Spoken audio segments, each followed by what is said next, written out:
Hello everyone, and thank you for joining us for today's webinar, How Do You Know Your Customers Love You? Let Me Count the Ways. I'm your moderator, Zoe Fernandez from Merkle's marketing team. To lead today's webinar, we are joined by two industry experts, Scott Neurenberger, who's our VP and Marketing Mix Optimization Lead, and AJ Mangali, who's also a VP here at Merkle.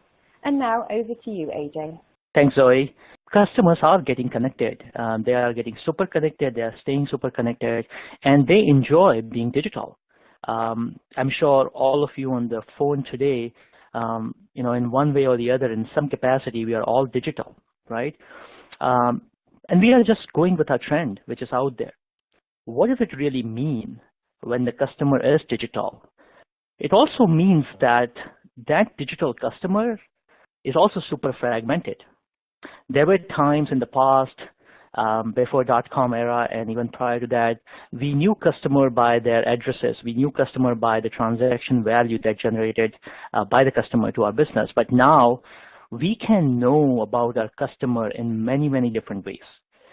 They are talking on online platforms, they're talking on social media, they are talking on forums, they are talking on messengers, WeChats, WhatsApps, everywhere.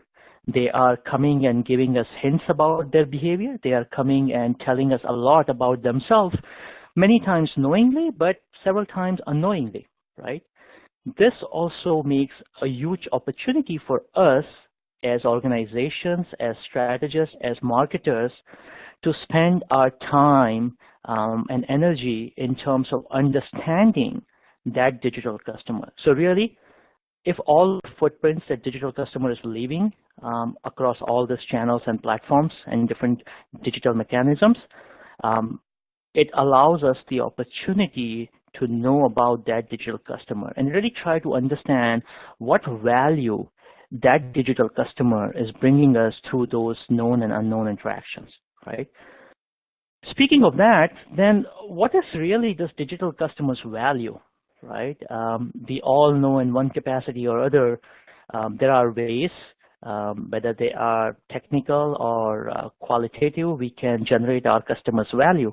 But given all those digital scenarios, what really is our digital customers' value, right? What is the footprint that our customer is leaving on different platforms and channels that we can leverage to determine the value? So let's talk about that maybe through a poll. Next, you are going to see a poll, which is where can you actually use your digital customer value? So this is for everyone out there, whether we are marketeers, whether we are strategists, whether we are executives, or we are hands-on SMEs. If you knew about your digital customer and what is that value, whether this digital customer is very high value through different means that we can find out, online, offline, where are you actually going to use that? So let's take about 10 seconds. I want everyone to please go ahead and submit your answers.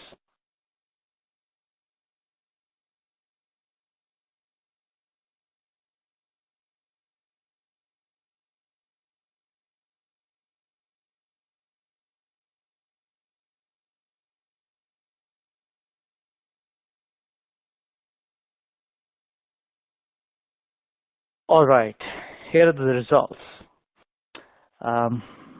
Looking at them, 83% are saying it's all of the above, right?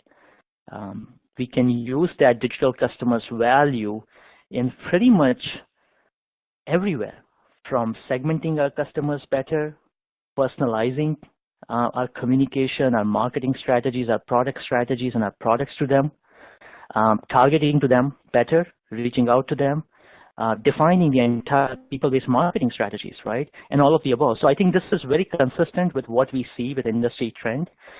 So we have diverse audience here today. I'm glad. That leads to the next point. Why do we even talk about this today? Why are we here, right? Why do we care about digital customer value, and why now? Right? We all know that the digital time is here. We have seen the impact one way or the other. But if we knew about the digital customer value, and we will talk about how we can take that approach and strategy, we can do a lot more. That's why it is important. And that's why it is important now. We can really put our customers first. This is the goal of every single organization, I can tell, and I'm sure all of you can agree that they want to put their customer first. They want to put their high-value customer first. They want to develop their mid-value customers to bring them to high value and so on, right? Also, we all want to prioritize because our investment dollars are always limited. Our opportunity window of time is always short, and we want to make sure that we have the best ROI in most strategic way, right? We know when brands begin with a deep understanding of their digital customer lifetime value, built from the real data, not just from the qualitative factors or not just from the strategic factors, but real data. And then those brands, when design a holistic marketing program with those customers and finally activate those programs using the same data, those brands outperform as compared to the brands which are only focused on incremental tactics, right?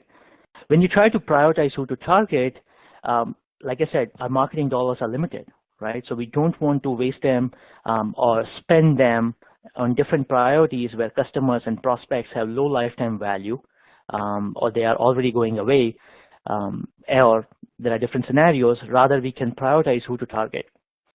At the same time, why it is important in this connected world is we really want to grow our customer relationship over time. Because in the digital world, when interactions happen, when conversations happen, when feedback loop opens up, it remains forever out there in the digital world. So don't let your customer relationship metrics really fail to identify the real value of your customers. In today's world, where we have moved beyond just the proxies to people-based marketing, understanding and leveraging digital customer lifetime value is the new competitive advantage. And that's the bold statement we are making today. And that's the reason why it is important to know and understand really the digital customer lifetime value, right? And what is it going to feed into? It's going to feed into building the brands, building stronger brands, and really rewarding the advocates of those brands. Now, what are really the advocates we'll talk about in next few slides, because historical perspective and the digital perspective are all same, but they have the approach has slightly changed. So with this focus, when we are talking about digital customer value, let's talk about, as marketers, what does it mean to you? There are one ways we talk about, there is digitization of everything. But then when as marketers or strategic marketers, data-driven marketers, we are trying to rationalize our investment into the customer acquisition and development, it has become harder and harder today, right? Which channels you want to go after, which platforms you want to prioritize first, which customer segments we are going after first, which regions, right? And how are we adopting them? We all know those questions are day-to-day questions for marketers. So what does it really mean? It's like justifying the omni-channel campaign spend. It becomes a never-ending task for modern marketers. Going to a C-suite, getting those buy-ins, getting those budgets, even if we have strong organization support, it still becomes a never-ending task. But it also is an opportunity for marketers, right? For data-driven, analytics-savvy, customer-focused marketers, it's a huge opportunity.